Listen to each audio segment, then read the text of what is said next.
pegou a fé? Quem pegou a fé? Mas pegou de verdade? Amém. Quem fez o nosso propósito ontem lá no grupo da igreja que a gente colocou? Quem fez hoje? Na fé?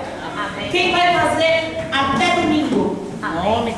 Vai na fé? Quem não estava fazendo, vai começar a partir de agora. Amém, pessoal?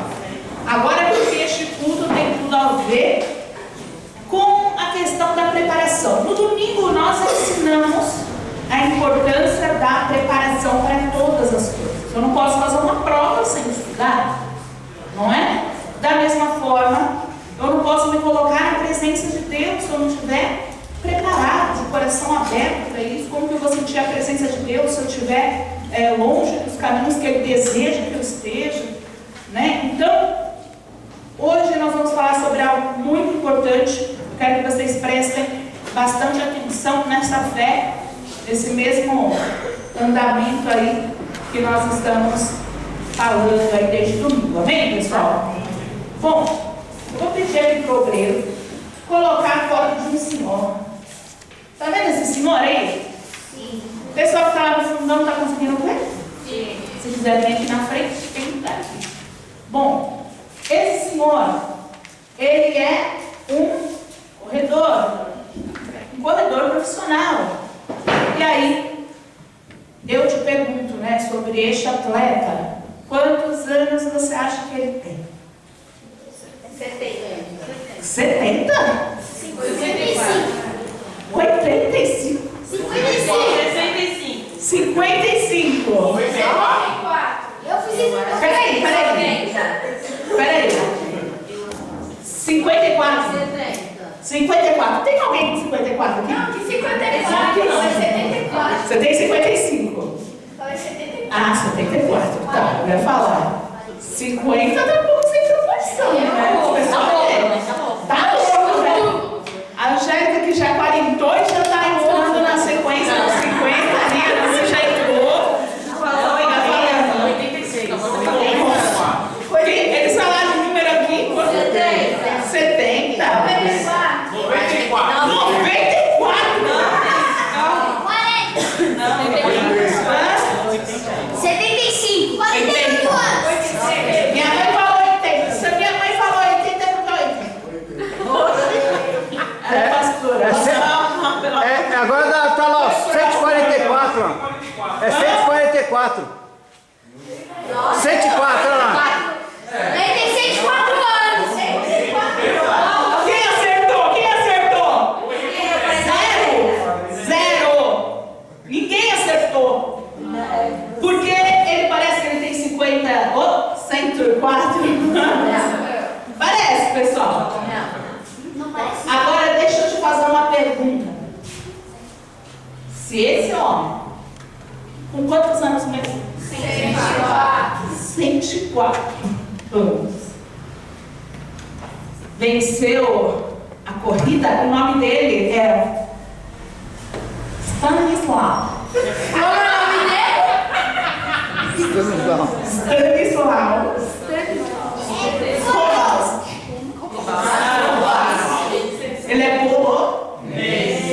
Ele é polonês. E se esse senhor tem 104 anos, esse atleta venceu uma corrida, está aí super comentando, né, sobre essa vitória por conta da idade dele, de fato.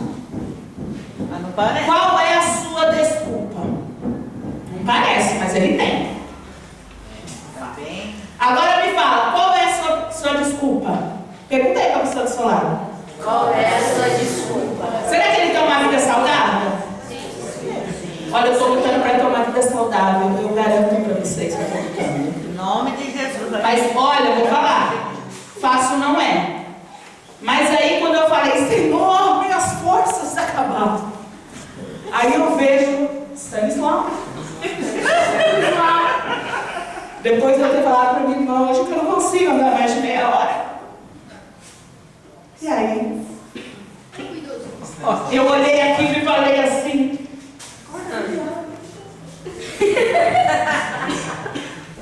Qual é a minha desculpa? Quem é que precisa ser saudável também? Qual é a sua desculpa?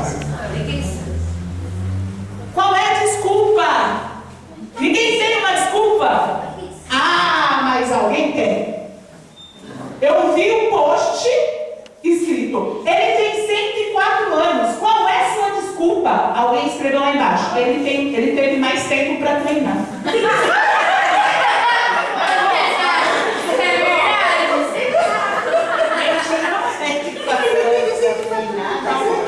Ele teve mais tempo para treinar.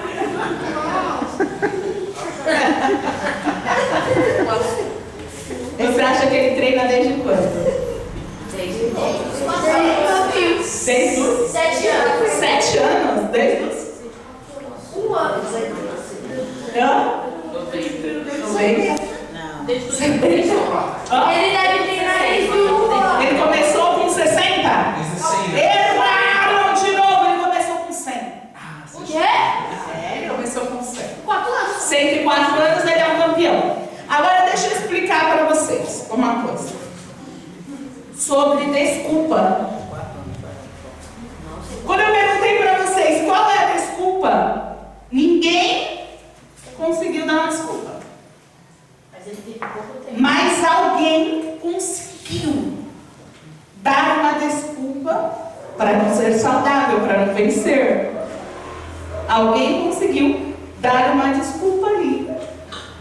E pensando nisso, eu falei, puxa vida, existe um fato sobre a desculpa que você precisa entender. Quem é bom em dar desculpas não é bom para mais nada. Isso é um fato. E a gente precisa prestar atenção nisso. Porque é de costume do homem dar desculpas. A gente dá desculpas sem a gente perceber. Mas afinal, quem inventou as desculpas, né? Satanás. Quem inventou as desculpas, né? Qual foi a primeira desculpa que existiu no mundo? Abra aí, Gênesis 3, versículo 11. Primeira desculpa que existiu. Primeira desculpa que existiu neste mundo. Aconteceu quando? As desculpas começaram desde o primeiro pecado que foi cometido. Conforme está em Gênesis 3, versículo 11 ao 13, diz assim: Deus perguntou-lhe mais: quem te mostrou que estavas nu? Comeste da árvore de que te ordenei que não comeste? Ao que respondeu Adão: a mulher que me deste por companheira deu-me a árvore e eu a comi. E perguntou o Senhor Deus à mulher: o que é isto que fizeste? E respondeu a mulher: a serpente que me enganou e eu comi. O que você consegue identificar? Desculpa. O pecado entrou, porque veja bem, não tinha pecado, zero pecado, terra sem pecado, mundo sem pecado, não existe pecado. Entrou o pecado. Entrou na caçamba do pecado o quê? As desculpas. Deus esperava uma resposta, apesar dele saber, mas ele quer que a gente fale, para a gente poder reconhecer, para a gente poder entender a gravidade do que é deixar Deus triste com as nossas falhas. Deus ali pergunta e a desculpa ela vem com automático. A outra resposta do outro. Não, a culpa não é minha. A culpa foi da mulher que quem fez? Senhor. A culpa é até do Senhor. Ela é sua, Deus. Ó, só tem uma parcela aí. E aí a Eva, né? Entrou ali. Opa, Senhor, mas peraí. A culpa não é minha? É culpa de quem? Quem criou a serpente? É o Senhor que está aí. Olha só, como o ser humano é. Ele é capaz de culpar a Deus para tirar a culpa que pertence a Ele. Você consegue perceber como é problemático? Como é problemático quando você tiver que confessar um pecado. Eu espero que você não cometa o pecado, mas se tiver que confessar o seu pecado, até porque a gente é falho, até quando a gente acha que não tem um pecado, a gente tem pequenos pecados, às vezes no pensamento, às vezes no sentimento, às vezes em algo que a gente fala e não deveria. Então, tecnicamente, a gente está sempre pecando. E quando a gente confessa os nossos pecados, a gente não pode dar desculpas. A palavra de Deus diz assim, ó: ninguém, sendo tentado, diga, sou tentado por Deus, porque Deus não pode ser tentado pelo mal, e Ele a ninguém tenta. Cada um, porém, é tentado quando atraído e engodado pela sua própria concupiscência. Então, a concupiscência, havendo concebido, dá a luz ao pecado, e o pecado, sendo consumado, gera a morte. Em outras palavras, tira Deus. Ah, Deus, por quê? Tira Deus. Tira Deus dessa sua desculpa. Nós não podemos dar desculpas, né? A gente precisa escolher o caminho da mudança.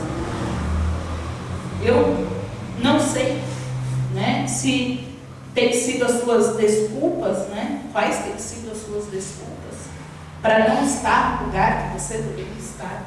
Mas com certeza elas existem. Eu não sei quais são dentro do seu coração. Existe uma desculpa boa dentro do seu coração, principalmente se você não estiver no lugar que você deveria estar. Tem uma desculpa no seu coração pronta, desenhada, escrita, para justificar o que é injustificável. Eu não sei qual é, mas tenho a certeza que tem.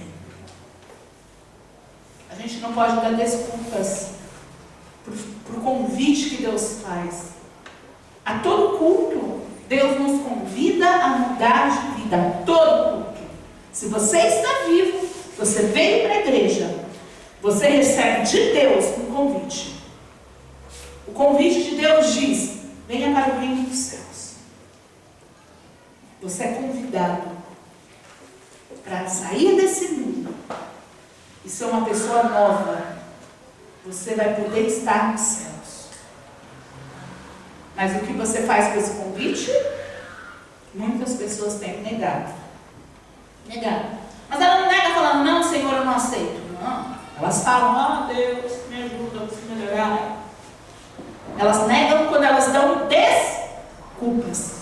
Deus, mas o Senhor sabe que era para eu estar aqui, mas está tão corrido. O Senhor sabe, mas está tão difícil. O Senhor sabe. É sempre uma desculpa. E as desculpas, elas são aquilo que negam o convite de Deus.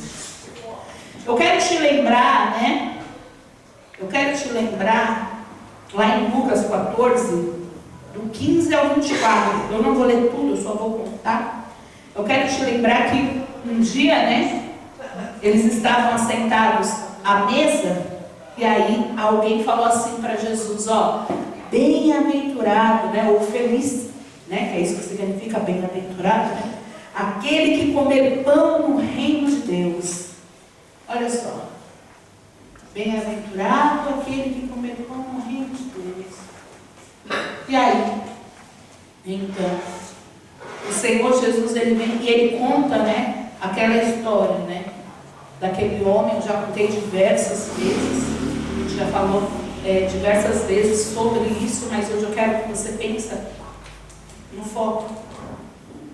Eu quero que você se lembre que o Senhor Jesus, ele contou aqui justamente aquela parábola em que o homem, ele convida, né, manda ali, ele prepara um grande banquete e ele manda os seus servos a convidar a todos. E aí começam a chegar o quê? Desculpas. Ah, Senhor, não dá. Ó, avisa que eu vou ter que casar. Ó, avisa que eu vou ter que fazer isso, eu vou ter que trabalhar. Quer dizer, o banquete Pronto. O convite feito. E as pessoas, elas negando o convite. Alguém disse não. Vamos ler? Baixa o olho aí. Alguém disse não, não quero, não gosto. Você vê desculpas. Ah, eu não posso ir. Mas olha, eu tenho que trabalhar. As desculpas, elas te separam de Deus. As desculpas separaram estes homens da parábola, né? Da festa, do banquete. As desculpas separou. Você consegue perceber o que a desculpa faz? A desculpa separou. E aí, quando eles voltam, né, para falar, né, pro rei, pro Senhor, o Senhor fica muito triste, né? Manda chamar outras pessoas, porque os convidados ali de honra negaram o convite do Senhor. O que você vê, a gente lê sempre, mas você pode ler novamente, ler na sua casa. O que você vê é uma série de desculpas, assim, ó, uma atrás da outra, para justificar a razão de não estar no lugar que deveria estar, no banquete. E as pessoas, elas dão desculpas. Esse banquete simboliza o quê? A salvação. Deus tem preparado para a gente um banquete, mas as pessoas todos os dias, elas dão desculpas. E sim, feliz e bem-aventurado é aquele que vai comer com Jesus no céu. Mas quantos dão desculpas? E as desculpas vai ser a causadora da infelicidade. Porque aquele que não dá desculpa, aquele que se lança ao convite do Senhor, esse vai ser feliz. Mas aquele que nega, esse está perdendo a oportunidade da felicidade eterna. Você consegue imaginar o que é isso, igreja? Consegue? Quer dizer, se hoje o Senhor Jesus, Ele te chama, esteja com o seu coração aberto e pronto. Aberto e pronto para servir. Para falar isso aqui. E não ficar dando desculpinhas. Mas fala, Senhor, estou aqui. Ah, mas você está todo errado. Você pode falar para Ele. Senhor, eu estou todo errado, mas isso não vai ser uma desculpa. Porque o Senhor vai me ajudar a consertar. Senhor, eu estou todo sujo. Mas isso não vai ser uma desculpa, porque o Senhor vai me ajudar a me limpar. É diferente você confessar os seus erros, é diferente você justificar a negar as oportunidades, né? Quando você justifica o porquê de você negar as oportunidades que Deus te dá, você está sendo baixo. Você está sendo baixo. E se você, né, já foi chamado e você não está sendo a sua melhor versão, a versão que Deus sonhou que você fosse, você também está o quê? Errado. Também está aí errado. E aí se eu pergunto para você assim, lembra quando você fez sua carta de líder? O que você escreveu lá? Você está cumprindo? Eu tenho certeza que a resposta nunca é não, Senhor, me perdoa. A resposta é não, mas espera aí. Quando eu fui chamado, eu era adolescente, eu tinha menos responsabilidades. Vai ter uma boa, igual aquela ali. Boa desculpa, daquela que quase convence, sabe? Quase convence, mas não convence. Porque desculpas são desculpas. Não passam de desculpas. Pode convencer a pessoa que fala, mas será que convence a Deus? Não. Ah, Senhor, mas eu entendo que é mais difícil. muita desculpa. E a gente vai precisar tratar isso. Eu trouxe aqui para vocês algumas desculpas, algumas desculpinhas furadas que as pessoas dão, que as pessoas falam. E eu vou chamar vocês para dizer o que vocês diriam para uma pessoa que dissesse essa desculpa. Para todo mundo aprender. Se fosse uma desculpa de estimação, você já vai ver a resposta. Vamos ver se a pessoa vai falar certo ou errado, né? E se fosse uma desculpa que poderia acontecer, você já vai saber que é cilada.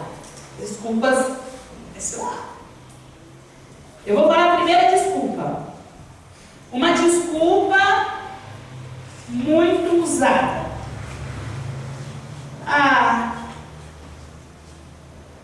Eu estou muito ocupado com a minha carreira, com a minha família.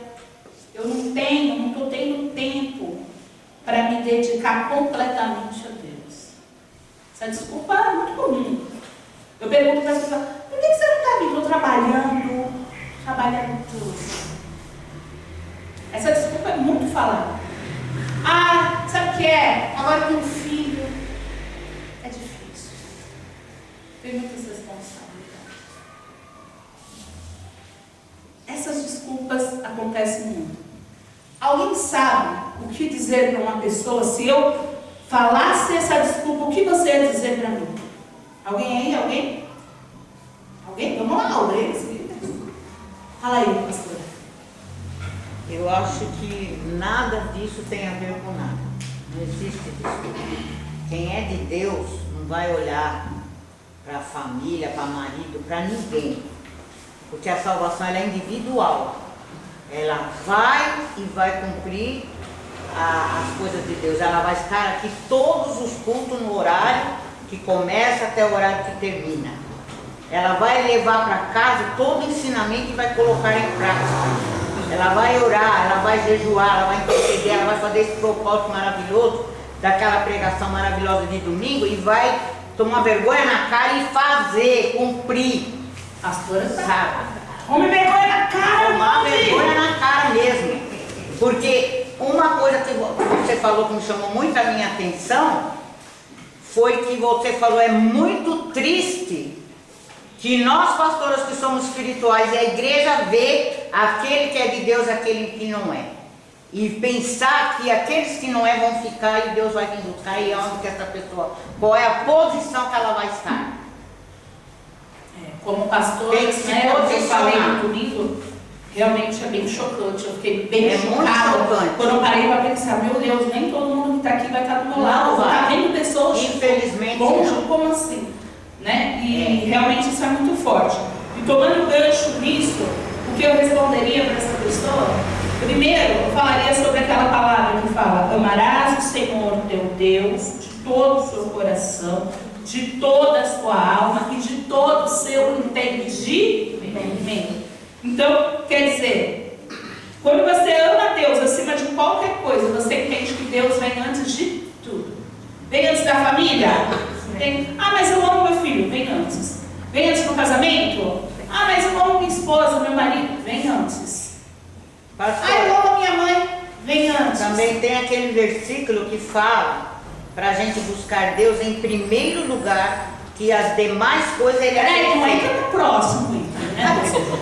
Deixa as palavras eu falo aqui, senão a senhora já entra atravessa, parece que é o culto da Obreira Thalita. Aí já quebra as pernas, né, Obreira? Tô sentindo. Me perdoa.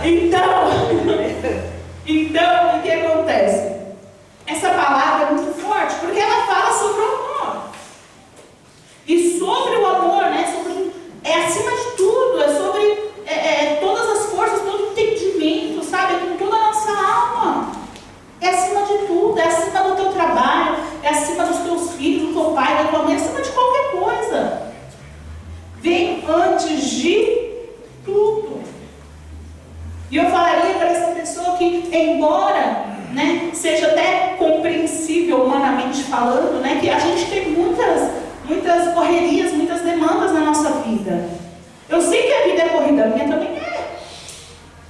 Mas eu preciso escolher, priorizar a Deus. Eu preciso escolher, né? Encontrar maneiras, né, de incluir Deus na minha rotina, em todos os aspectos, não só sobre a questão de ir para a igreja, mas a questão de estar conectado com Ele. Eu preciso encontrar formas, né? Eu sou inteligente, não sou inteligente, Deus não é inteligente, eu preciso encontrar formas de colocar Deus na minha rotina. Isso pode ser eu reservando um tempo em oração, né, para ler a palavra, participando das atividades, né, da igreja, mesmo que seja em momentos às vezes mais rápidos, ali, mas eu envolvo Deus em tudo, até nos momentos. Eu consigo encaixar Deus no como. Isso é importante, amém, pessoal? Próxima desculpinha, eu quero ver quem vai falar, eu quero os obreiros, líderes aí, pensando, hein? Toda igreja, pensando. Próxima desculpinha que eu ouço muito, o que você diria para uma pessoa que dá as seguintes desculpas? As pessoas ao meu redor são difíceis de amar. Eu não consigo me relacionar bem com elas. É difícil trabalhar junto, é difícil na minha família aguentar, é difícil mexer com gente, né? É difícil. E o que você diria para essa pessoa? Vamos lá, obreiro. Eu lembrei da pessoa que chegou e falou, né? Infelizmente, né? Falar assim, eu sou tão amado aqui, né? Que daí a pessoa se afasta porque é amada demais. Então a pessoa arruma uma desculpa pior ainda, né? Porque ela se afastar, porque as pessoas estão dando conselho, estão amando, estão fazendo uma coisa, alguma coisa. Agora aquele se afastar porque acha que é amado demais e está se sentindo estranho. Ele entrou num novo ponto aqui, né? Eu sou tão amado que eu me sinto até... Quer dizer, aí é sufocado. É quando a desculpa, assim, ela está num nível de absurdo um pouquinho mais superior. Aqui eu estou falando, né? Das desculpas da pessoa, por exemplo, que não tem paciência com os demais, né? Que eu não gosto de criança, eu não ajudo por causa disso, eu não tenho paciência, eu não gosto, eu não tenho paciência, é obreiro, tem que atender, mas às vezes, eu não atendo, não tenho paciência, eu não consigo. O que acontece? A palavra de Deus fala assim, amar, e o segundo, né? E o segundo mandamento é semelhante a este: amarás o teu próximo como a ti mesmo. Igreja, embora, né, parece ser desafiador, né, amar pessoas difíceis, porque tem pessoas que é o quê? Difíceis. Opa, segura meus olhos. Sai cuspindo. Pessoas difíceis. Mas como cristãos, né, nós somos chamados para mostrar compaixão. Né? Como cristãos, né, a gente precisa oferecer, né, bondade a todas as pessoas, né, que estão ao nosso redor. A gente precisa ter dentro de nós isso, né? Então é importante lembrar que o amor, ele não se baseia só nos sentimentos, né? Mas ele também se baseia, né, nas escolhas, nas ações que a gente faz, como por exemplo, cuidado, né? Você pode praticar o amor ouvindo uma pessoa que precisa ser ouvida, né? Tendo empatia. Tendo empatia é uma forma ótima de você melhorar os seus sentimentos, porque às vezes você olha alguém e fala, essa pessoa é isso, isso, isso. Quando você troca e veste os sapatos daquela pessoa, a gente já pregou sobre vestir os sapatos da outra pessoa, lembra? Quando a gente troca, né, vestir os sapatos da outra pessoa, significa que você ali se coloca no lugar da pessoa, aí você começa a pensar, poxa, a vida dessa pessoa não é tão fácil. Essa pessoa realmente é difícil, mas ela foi submetida a vários traumas, várias coisas. Não que seja justificável, né? Mas não é justificável, a pessoa pode pisar em mim porque ela sofreu lá. Não é justificável. Mas quando você tem empatia, você melhora o seu sentimento. Eu tô falando em relação ao seu sentimento. A pessoa ela precisa melhorar, buscar a Deus. E com a sua ajuda, ela talvez até consiga, né? Mas se você não estiver disposto a amar as pessoas ao seu redor, as pessoas ao seu redor é sempre um problema ali. Não gosto de falar, você perde chances de ser tocado por Deus para salvar vidas. Então, muda isso. Talvez isso seja uma desculpa, né? Senhor, eu não gosto, não consigo me relacionar. Porque a culpa é das pessoas, elas são difíceis. Mas, quando você passa, né, por cima disso, né, você estende a mão para ajudar, você vê que as pessoas difíceis deixam de ser tão difíceis assim. E não é dessa forma que você quer que as pessoas te tratem? Porque talvez você também seja difícil. E você só vê a dificuldade nos outros, mas você não consegue perceber que talvez você também seja uma pessoa difícil, uma pessoa geniosa, uma pessoa que precisa mudar, uma pessoa que precisa... Você também está cheio aí de debilidades, mas às vezes você não tem paciência com as pessoas ao seu redor porque você só enxerga as debilidades das outras pessoas. Então, uma coisa que eu falo para você que dá esse tipo de desculpa, muda a tua postura, veste os sapatos dessa pessoa, né? Se coloca aí com empatia. Amém, pessoal? Próxima desculpinha que eu ouço muito. Vamos ver se alguém vai conseguir entrar aí na ideia, né? A desculpinha: eu não tenho tempo ou interesse de estudar a Bíblia porque é muito difícil de entender, pastor. Opa, eu vi isso em algum lugar. O que você diria para uma pessoa que falasse isso, Bela? Conta pra gente. Você tem que pedir ajuda para o governo, para o pastor, para um amigo da fé, para ele te ajudar, para te conciliar. Tá vindo? Arrasou. Vocês ouviram? Parece até que você já ouviu isso antes. Arrasou. Olha, ela falou certinho, eu tô brincando, né? Porque é claro que os adolescentes, eles têm uma certa dificuldade, eles estão começando agora na fé, mas eles estão se esforçando bastante. E é bem isso, você acertou muito. Porque realmente, né, a Bíblia, né, embora ela realmente seja bem desafiadora, né? Desafiadora, né? Mas existem várias maneiras da gente conseguir incorporar, né, a palavra de Deus na nossa vida, né, na nossa vida diária, no nosso dia a dia, né. Nós podemos começar com pequenas porções, né.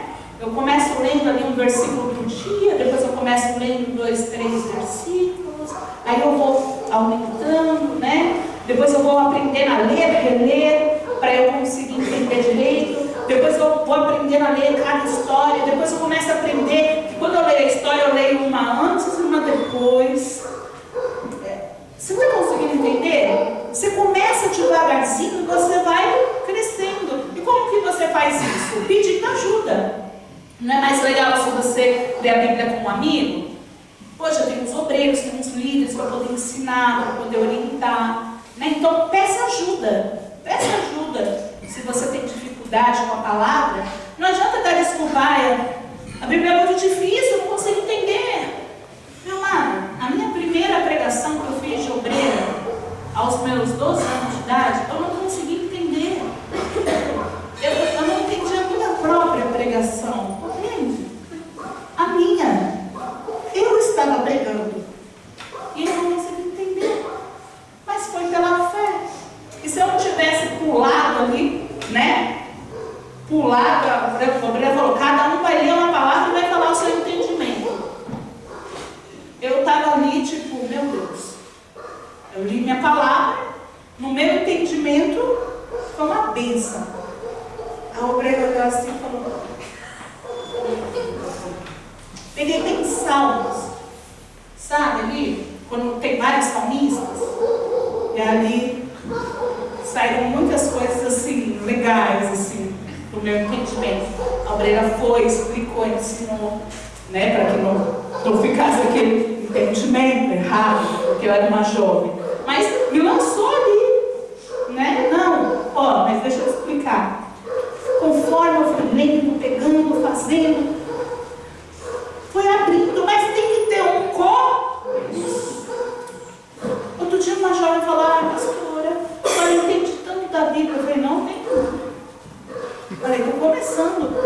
não, quem está começando sou eu. Eu falei, você lê a Bíblia há quanto tempo? Ah, eu não estou lendo. Eu falei, então você nem está começando. Você vai estar começando quando você o quê? Começar a ler. E aquilo também ser uma constância. Porque ler você já lê. Quem lê nos cultos? Mas eu não estou falando disso. Estou falando de constância. Eu estou falando de você ler a palavra de Deus para ser o seu alívio nas lutas. Ler a palavra de Deus para agradecer pelas suas vitórias. Ler a palavra de Deus pedindo uma direção sobre a sua vida. Ler a palavra de Deus entrando na história e glorificando a Deus, sabe, por aquilo e vendo que Ele pode fazer aquilo na sua vida. Amém, pessoal? Não é difícil. É difícil? Não é difícil. A palavra de Deus diz assim, ó: medita estas coisas. Medita nestas coisas e ocupa-te nelas, para que o teu aproveitamento seja manifesto a todos. 1 Timóteo 4,15. Então, olha como é importante. Eu preciso meditar, não é só ler. Meditar não é isso. Meditar é pensar. Meditar é pensar. Trazer para o pensamento. Eu preciso não só ler, mas pensar nessas coisas, entende? Pensar na vontade de Deus. E aí, eu me ocupar nelas. A mente vazia na oficina do diabo. Eu preciso o quê? Me ocupar nelas. E aí, o meu aproveitamento vai ser manifesto diante de todos. Significa que as pessoas verão o meu bom testemunho através da mudança gerada pela leitura da Bíblia, né? Pelo aprendizado que aqui está. Amém, pessoal? Eu queria só fazer uma lembrança de que quando eu comecei a estudar teologia, que eu não tive estudo, né? E você e a Angélica foi a minha luz, né? Que Deus usou para vocês me ensinar para eu entender a volupa da Bíblia. As palavras difíceis eu não sabia nada o que era. E eu queria, porque queria entender, aprender. A gente fez teologia. E a Angélica, você me ensinou. E hoje, né? Porque por isso que eu tenho o hábito de ler as palavras difíceis e ensinar na igreja, porque eu não entendia nada da Bíblia. E aí eu estudei e hoje eu tenho diploma. Porque né? a dificuldade da pastora, na verdade, não era só não entender da Bíblia, tinha a questão dela não ter tido estudo físico ali. Não sabia ler, entender, interpretar, compreender. Então, quer dizer, ela poderia muito bem dar uma desculpa. Você não só me chamou para ser pastora? Pastores leem a Bíblia? Mas eu tenho dificuldade.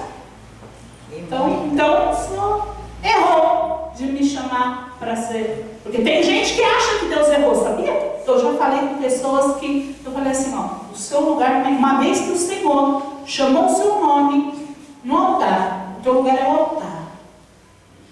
Ah, mas Deus sabe que eu não gosto de expor, de tal coisa, não sei o que. Quer dizer, em outras palavras, a pessoa disse que Deus o quê? Errou. Mas Deus erra, gente. Se Ele viu que você é capaz, é porque você é capaz. Ah, mas eu não sou capaz. Mas Ele vai capacitar. O que é melhor? Você dizer isso aqui ou dar uma boa desculpa ao Senhor? Eu estava olhando os profetas, é engraçado, não dá uma desculpa. Eu sou muito jovem. O outro eu não sei falar direito. Se você olhar o chamado dos profetas, eu já preguei várias vezes, né? Sobre os chamados, né? Você vê Isaías ali. Ih, Senhor, minha boca não é boa, não. Sabe assim? E as pessoas dão desculpas. Quer dizer, então Deus errou? Não. Deus, quando Ele chama uma pessoa, Ele dá capacidade, junto com este chamado, para que essa pessoa possa vencer. E é claro que o crescimento é no dia a dia. Porque nada você começa do alto. Nada. Se eu vou construir uma escada, eu posso construir do último degrau ao primeiro? Se eu vou construir um prédio, eu posso construir do último degrau, do último andar? Não é assim. Se eu vou fazer um sobrado, eu posso começar lá do telhado? Não. Eu sempre vou começar de baixo. Mas o importante é não parar, é continuar. Mas estrada é muito longa. Lembra que vocês vivem louvando? Não pode ser só palavras. Isso é solta quando você canta. Tem que ser louvor. Que você ora quando você fala, sabe? A estrada é muito longa, mas eu vou continuar. Mesmo no meio das lutas. Porque eu não vou estar só. Amém? Próxima desculpinha furada. Ai, a minha vida é muito ocupada e agitada. Eu não consigo encontrar tempo para orar ou buscar a Deus regularmente. Essa é a desculpinha. Claro que eu estou falando de forma ampla, né? Mas a desculpa é bem assim. Ah, pastora, eu não estou tendo tempo para orar. É bem assim. Ai, pastora, eu já não oro já faz alguns meses. Meu Deus! Olha o perigo! Quanto tempo você fica sem colocar gasolina no seu carro? Qualquer momento a gasolina Fica sem comer. você vai ficar na rua. Quanto tempo você é capaz de ficar sem comer? Quantos meses você é capaz de ficar sem comer? Teu gás, o quê? Acaba, né? Então, a gente ouve isso e alguém sabe me dizer o que diria para uma pessoa que falasse isso? Que eu falaria para uma desculpa dessa? Cadê essa Quanto tempo você fica no celular? Quanto tempo você fica numa rede social? Você não tem tempo para falar com Deus? Não tem tempo para orar? Tem na televisão assistindo filme? Você ia estar mostrando para a pessoa, você tem tempo. Tem que ser tempo. Você que não quer ter a prioridade. Você não está priorizando, mas tempo Você pode achar. Buscar a Deus enquanto se pode achar, né? Porque vai chegar um tempo que Deus vai chamar e você vai ficar bom. Embora a gente realmente tenha uma vida agitada, né? Esses dias eu estava pensando, nossa, quando eu era adolescente, eu tinha muito tempo disponível, né? E eu fazia tanta coisa, sabe? Na igreja, ia fazer acontecer, tal. E não é porque hoje eu tenho uma vida mais agitada, né? Eu tenho uma vida mais corrida, dona de empresa, mãe de família, né? Tem muitas responsabilidades, né? Animais, cachorro, gato. Por enquanto. Isso é o pior, viu? Então, assim, não é porque a nossa vida é corrida que a gente não deve. Não me faça rir. A gente não pode encontrar tempo, né? Para falar com Deus. A gente precisa, né, entender que buscar a Deus é fundamental para a gente nutrir, né, o nosso relacionamento com Ele, né? A gente precisa encontrar tempo e a gente consegue, se a gente quer. Você consegue, por exemplo, num momento de pausa, porque você almoça. Eu sempre falo sobre isso porque eu não me conformo com a pessoa que fala não tem tempo. Na hora do almoço você faz o quê? Tá no joguinho? Tá no celular? Tá assistindo TV? Por que você não tem a sua hora do almoço? Igual eu não tenho hora do almoço. Porque eu vou reto. Mas tem gente que tem a hora do almoço. Eu sempre como lemão. Mas a maioria das pessoas, elas fazem o quê? A hora do almoço. E você tem essa hora do almoço. Quer dizer, você não consegue ali encontrar da sua 1 hora de almoço padrão, você não consegue encontrar 10, 20 minutos para ler a palavra. É pura falta de prioridade.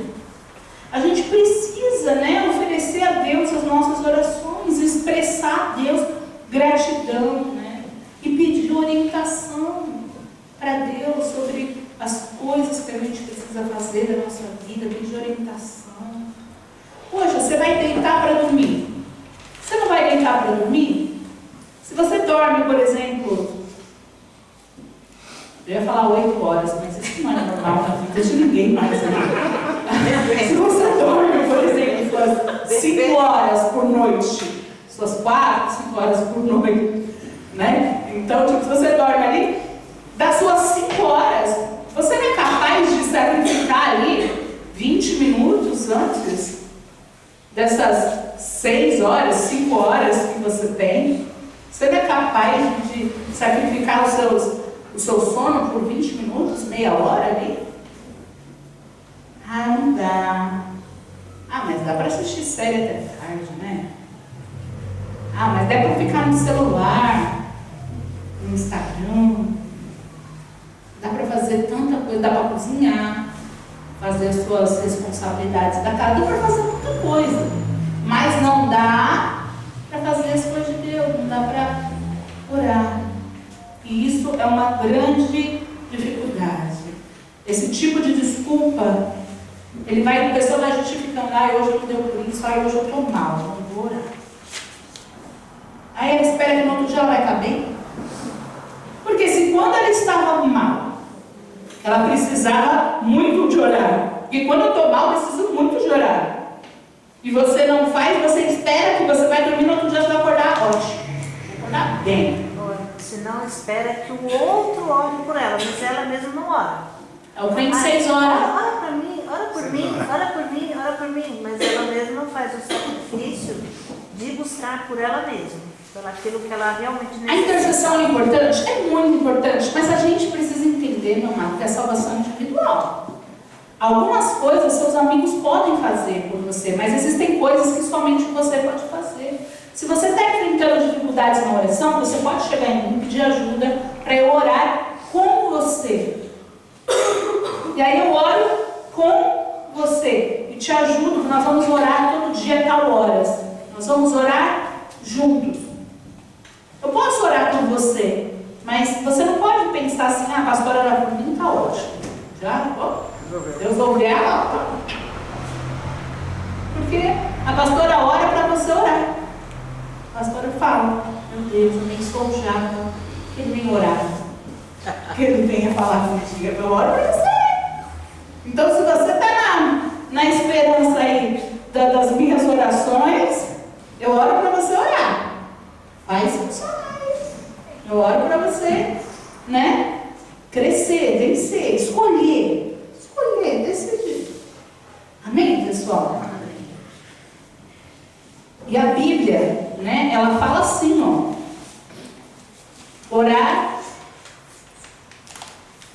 Orai sem cessar.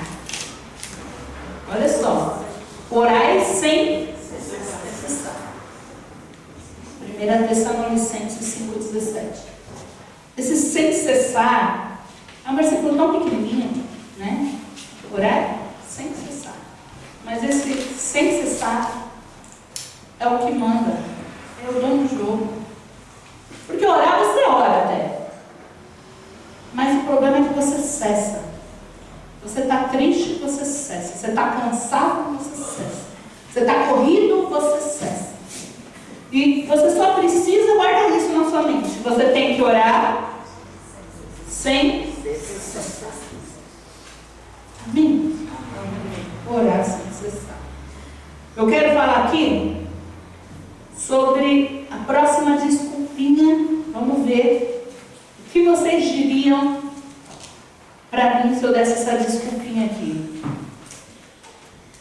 Alguns mandamentos de Deus são muito difíceis para seguir nos dias de hoje. Então, é compreensível, é justificável que eu, de vez em quando, desobedeça. Porque é muito difícil hoje em dia. A Bíblia foi escrita muito tempo. Alguns mandamentos são difíceis demais. Será que essa está sendo a sua desculpa para pecar? O que você diria? Alguém para... O que é mais difícil? Seguir a Bíblia e, de fato, cumprir os mandamentos nos dias de hoje, ou viver a vida que você vivia antes?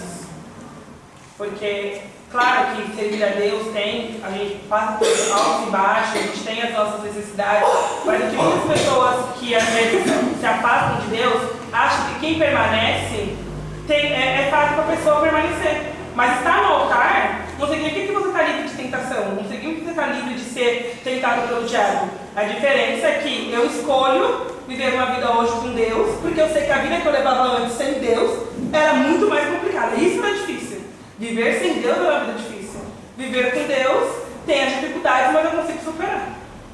Agora estou vendo. É isso. É sobre isso. É exatamente isso. Se a gente ficar nessa ideia de é difícil demais servir a Deus, meu amado, para com isso. É difícil servir a Deus. Vou sentar com você por meia hora e contar a história de uma menina que, quando a mãe ficou louca, tentou matar a gente, sumia de casa, era 1h da manhã, nós não sabíamos onde estávamos, aí saímos desesperados. Ela se jogou na frente do metrô, passou 5 vagões. Antes disso, vivia tentando suicídio. Eu só tinha 10 anos, 11 anos, 9 anos, porque foi menina. Eu só era uma criança. Agora, eu sei o que eu passei. Minha mãe hoje é uma mulher de Deus, pastora. Se eu falar que a minha vida é difícil, só por causa de uns probleminhas que a gente vai enfrentar sempre, porque a gente vive no mundo, a gente vai deixar de ter problema no céu, na glória. E todo mundo vai ter problema, mas com Jesus tem uma solução. Você dizer que é difícil, mas eu quero que vocês entendam uma coisa, sabe? Para você que errou, que acha que é difícil, pensa que Deus tem o perdão para nos dar. Deus, Ele tem o perdão, né? Para nos dar. Mas não é porque Ele tem o perdão para nos dar que significa que a gente então vai ser desobediente. Ainda que você cometa erros, se você se arrepender, Ele te perdoa. Mas você não pode ficar nessa ideia de, já que Deus me perdoa, eu vou errar mesmo, porque aí você deixa de se arrepender. Sem arrependimento não há perdão. As pessoas, elas erram isso.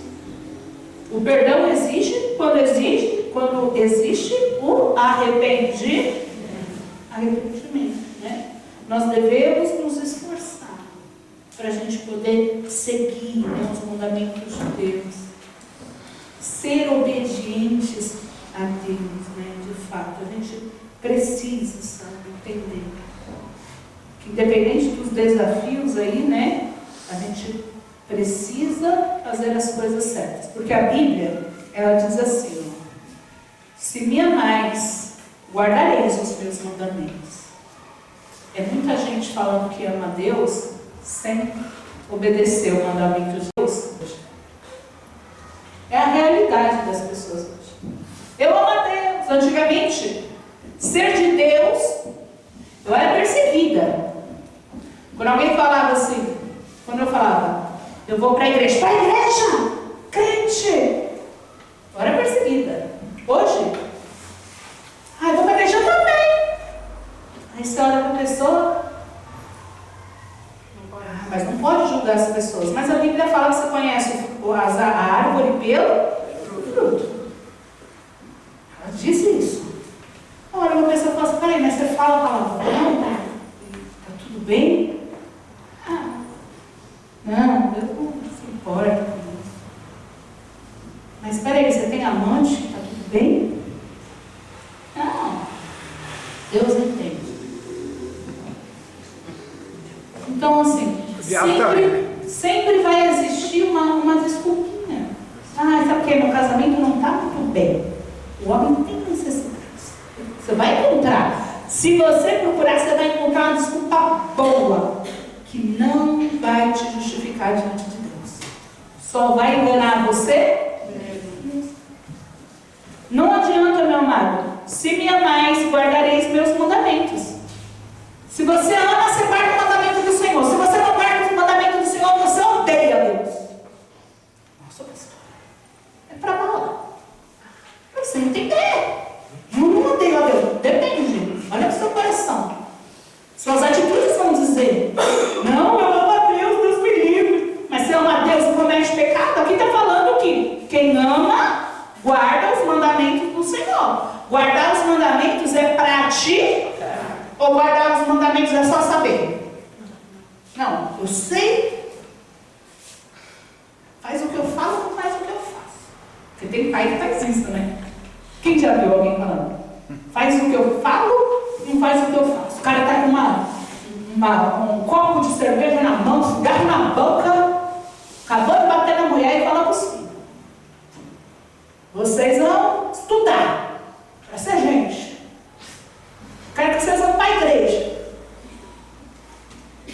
Bem fala, faz o que eu falo, não faz o que eu faço. E o exemplo, ó, terrível. Assim não. Na sua vida é a mesma coisa. Você fala de Deus, então mostra Deus. O seu exemplo vai para a sua família, para a sua salvação. Amém? Próxima desculpinha furada. Alguém me feriu profundamente, pastor. Me machucou. E é muito difícil perdoar e deixar o passado para trás. É uma realidade. É uma realidade. Não é fácil. Para as pessoas que são feridas, para as pessoas que sofrem gratidão. Não é fácil, de fato. Mas será que é uma desculpa? Alguém aqui sabe o que dizer? Eu diria, o que Jesus tem a ver com isso? Nossa. Por mais que realmente a pessoa... Alguém te machucar, essa pessoa fala assim: eu não vou mais para a igreja porque eu briguei com o meu marido. Tipo, aonde Jesus está? Aonde Jesus tem a ver com isso? Né? Porque, querendo ou não, as pessoas, elas estão na igreja, muitas vezes num cargo, numa liderança, só que elas são humanas. Então, pode ser que aconteça de errado. Até na igreja. Até na igreja. Então, Jesus não tem nada a ver com Eu isso. não vou para a igreja porque o obreiro brigou comigo. Então, a gente precisa ter essa mentalidade. Eu preciso estar na igreja, na obra por Deus, para fazer a vontade de Deus. Então, pode sim acontecer decepções, frustrações, a gente vai chorar, a gente vai se curar, vai sentir falta da pessoa, vai se entristecer, normal, mas Jesus não tem nada a ver com isso. A gente precisa se entregar para Jesus, colocar na presença dele, buscar ele, que a gente precisa dele. Exatamente. E um exemplo até que já foi falado aqui antes, é só a gente pensar assim: se você tem uma família e aí você briga com seu irmão, você brigou com ele, com seu irmão, para de falar com seu irmão. Tem lógica você deixar de visitar o seu pai porque você brigou com seu irmão? Não tem nada a ver. Foi seu irmão que te magoou, foi seu irmão que te ofendeu, o seu pai não tem nada a ver com isso. E na casa de Deus da mesma forma. Por mais que eles estão, a nossa igreja é feita por pessoas, e as pessoas podem nos magoar, podem nos ferir, Deus não tem nada a ver com isso. O nosso relacionamento com Deus, o que nós temos com Deus, não pode interferir, não pode ter nada a ver com as pessoas. Até porque as pessoas que um dia saíram da igreja por causa de alguém, é porque na verdade elas nunca estiveram aqui por causa de Jesus. Porque se elas tivessem, ela ia focar em Jesus e não no que o homem fez ou deixou de fazer. Exatamente. Até porque as pessoas que saem da igreja é porque elas não quiseram muitas vezes cumprir o que a palavra diz. Diferente de muitas igrejas, onde a pessoa está lá, ser um crente na igreja errada, o crente certo na igreja errada. Eu particularmente já saí da igreja quando o pastor deixou de pregar a verdade. E aí eu falei: opa. Agora, se a pessoa sai da igreja porque ela deixou de querer cumprir a verdade, sinal que ela nunca esteve aqui por causa de Jesus, né? Quem sai por causa do homem nunca esteve por causa do Senhor. E a palavra fala que Jesus, ele levou sobre si todas as nossas dores e enfermidades. E às vezes as pessoas usam essa palavra só para falar sobre doenças físicas. Mas, né, Jesus, como médico dos médicos, também tem o poder de curar as feridas do nosso coração. Então, não importa qual seja a dor ou a mágoa ou o ressentimento que a pessoa carregue no seu coração, Jesus sempre vai ter o remédio que cura o nosso corpo e a nossa alma. Então, se afastar de Deus é só um engano do diabo para fazer com que aquela pessoa ferida sangre mais e também suje os outros, porque ela vive a ferida aberta. Mas quando nós levamos isso a Jesus, é o contrário, né? Como Ele levou sobre Ele, através da cruz, as nossas dores, Ele nos cura. E o processo de se aproximar de Deus é que vai fazer com que o nosso coração seja limpo, tanto para perdoar, quanto para conseguir seguir sem carregar o peso de viver o ressentimento ou a mágoa que vai te impedir de ter uma vida plena, né, diante de Deus. Exatamente, obreira. É isso que você ia falar uma coisa? Não, falar que muita gente fica vivendo o passado, né? Aí vive do passado. Ah, porque Deixa de viver no presente. deixa de viver no presente. E na E verdade, perde o futuro. o defeito dela é não ter uma conversão de fato e verdade, porque não é convertida. Porque se fosse convertida, ela tinha, né, aceitava Jesus e deixava tudo para trás, né? E as pessoas ficam querendo viver o passado a vida inteira e nunca quer aceitar Jesus. E você, que nós falou assim, Jesus, a pessoa chega para a pessoa e fala, olha, Jesus já te curou, já salvou, morreu na cruz por você, entendeu? Esquece o passado, vamos para frente. A pessoa não, quer viver do passado, porque é aquela desculpa que ela dá para não aceitar Jesus de verdade. O passado, né? O passado. O passado, ele destrói às vezes, muitas vezes. E perdoar é um processo difícil. Eu não vou falar para vocês que é um processo fácil, né? Porque normalmente, não quando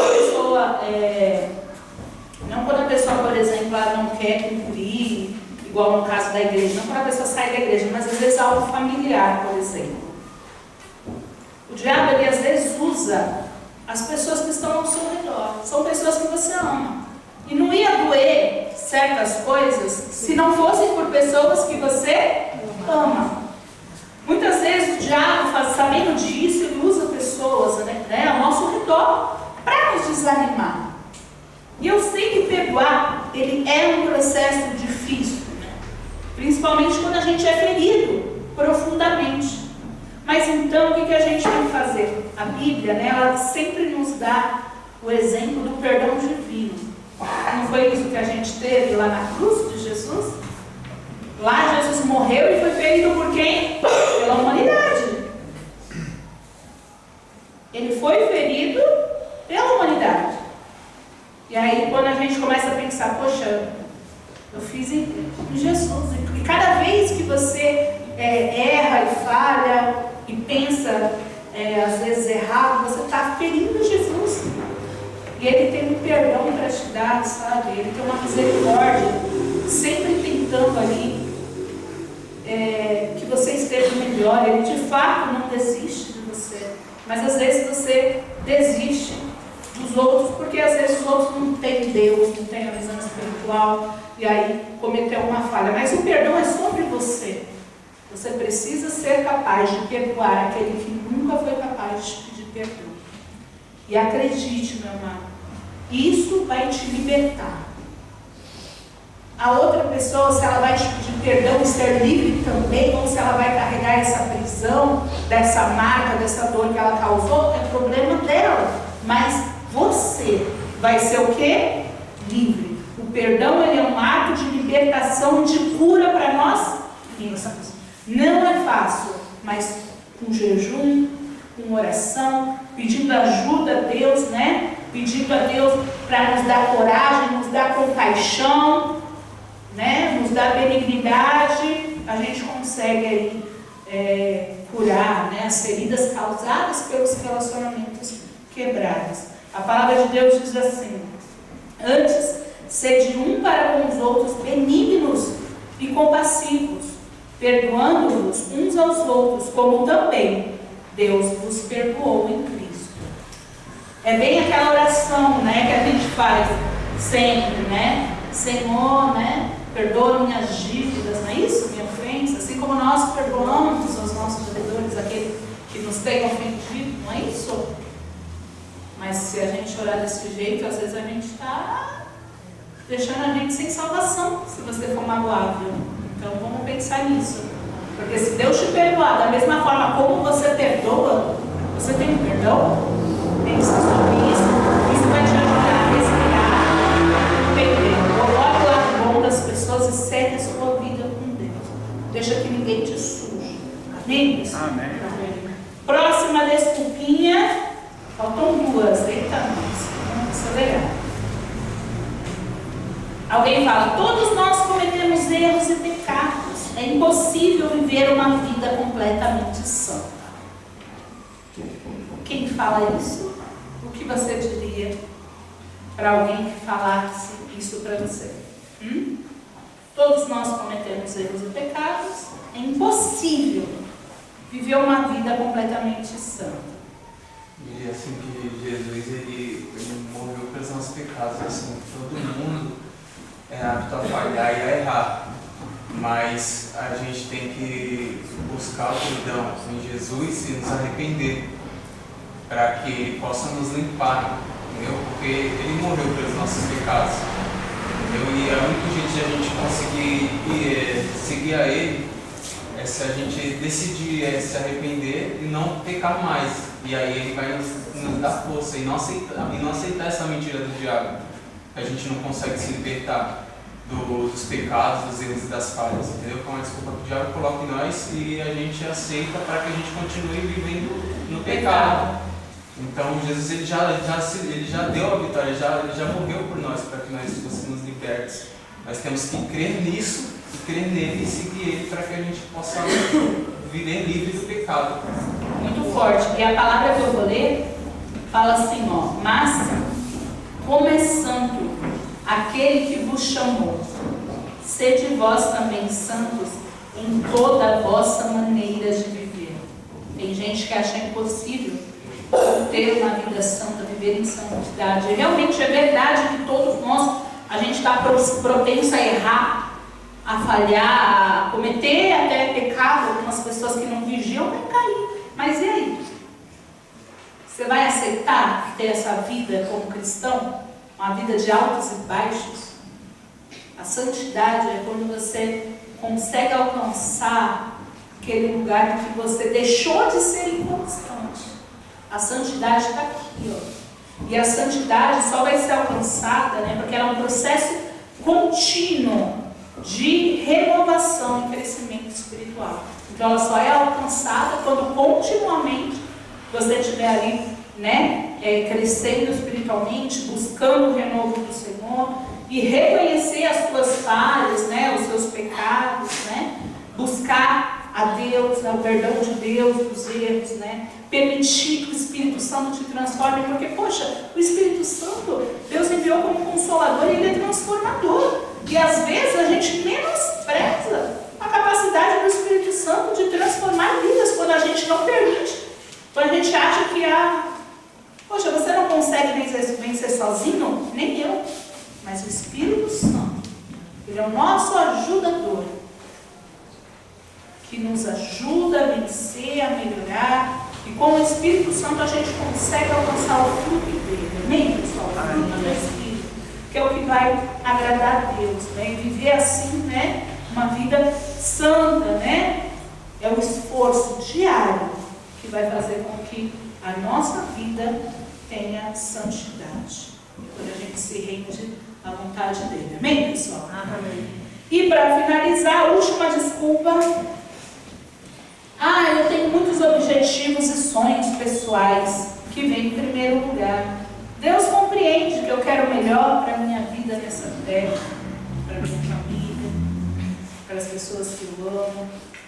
E o que você diria para essa pessoa?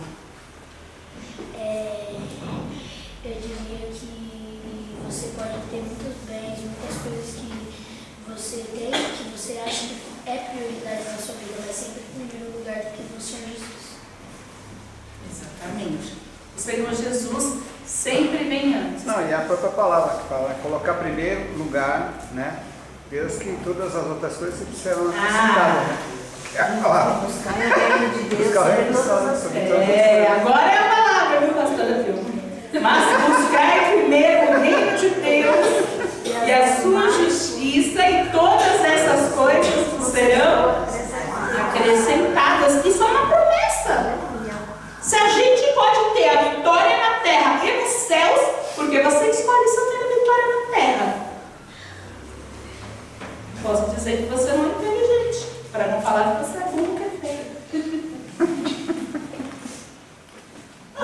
Não é assim? Eu chego em você e eu faço uma proposta para você, eu te dou um carro ou uma casa. E desse lado eu te dou um carro. Qual que você quer? Só o carro? Ou você quer o carro e a casa? Vocês são inteligentes agora? Mas muita gente escolhe só o carro, porque o carro pelos caminhos aqui terrenos. Mas somente o Senhor tem morada para a gente. Somente o Senhor pode oferecer a nossa morada. Ah, o carro pode ser legal agora. Mas se o Senhor, mas ele nem você vê que é tanta burrice, que ele nem falou assim, o carro ou a casa, que a casa ainda vai continuar sendo 1 milhão de vezes melhor. Mas ele nem falou isso. É tipo assim, ó, o carro ou o carro é a casa. Por quê? Buscar o reino de Deus, a sua justiça, que é a casa, e todas as outras coisas, as outras, carros, muitos carros, né? Muitas coisas, vos serão o quê? Acrescentadas. Mas você quer só a migalhinha, e luta, e chora, e corre, para buscar a migalhinha. Essa desculpa não é válida. E o que a gente tem que falar para uma pessoa que dá uma desculpinha dessa? Essa pessoa ela precisa entender que é fácil, a gente é humano, é fácil a gente se perder nas nossas metas pessoais. É fácil se esquecer do reino de Deus quando você tem uma correria. É fácil. Mas é questão de escolha. A Bíblia nos ensina a buscar em primeiro lugar. Eu decido por Deus em primeiro lugar. É fácil me perder no meio do caminho. O diabo pinta coisas ao meu redor e me engana, achando que eu posso ter capacidade em mim mesmo, quando Deus tem muito mais do que qualquer migalha que eu possa sozinho conseguir. Deus tem muito mais para me dar, coisas grandes, é promessa dele. Amém, pessoal? Então, nós precisamos confiar, né, que Ele cuidará das nossas necessidades. Se a gente não confiar que Ele vai cuidar das nossas necessidades, a gente está fazendo o quê? A gente precisa entender, né? E confiar que Deus vai cuidar das nossas necessidades é ali colocar, né, os nossos valores, os princípios, né, do reino de Deus no centro das nossas vidas. Amém, pessoal? É isso, não tem outro jeito. É a gente colocar Deus nas nossas decisões diárias. Porque quando você cuida das coisas de Deus, Deus cuida de você. Quem quer ser cuidado? Cuide das coisas de Deus. Cuida da obra dele. Cuide da sua vida espiritual para você não sair do centro da vontade dele. Amém, pessoal? Nós vamos agora fazer uma oração pelo tio José Messias, que está cuidando de vocês. Quando alguém cuida de nós, né, é porque é resposta da nossa oração para Deus. E como gratidão, nós vamos fazer agora uma oração pela vida dele, já que ele está cuidando de todas as criancinhas aqui da igreja. Vamos todos juntos orar? Amém. Feche seus olhos em nome de Jesus. Senhor, meu Deus e meu Pai, meu Deus, em nome do teu filho amado, Senhor Jesus Cristo, meu Deus, eu quero orar a Ti, Senhor, pela vida, Senhor, do missionário José. Que o Senhor venha, meu Pai, abençoá-lo, Senhor. Como gratidão, nós estamos aqui, meu Deus, com o coração feliz, Senhor, porque nós sabemos, meu Pai, o quanto nós oramos para que o Senhor envie ajudadores para a Tua obra, Senhor. E nós sabemos, Senhor, que o Senhor tem cuidado de nós, Senhor. Aí está o frio, e quantas pessoas, meu Deus, sofrem nesse frio, Senhor. Então, meu Pai, venha abençoar a vida dele, que de coração está ofertando para as nossas crianças, Senhor. Que não venha faltar o melhor, meu Deus, na mesa dele também, Senhor, sobre a vida dele, meu Deus. Eu entrego, Senhor, na vida dele, a vida dele nas Tuas mãos, Senhor, na certeza da vitória. Em nome do Deus que é Pai, Filho e Espírito Santo. Amém. Amém. E graças a Deus.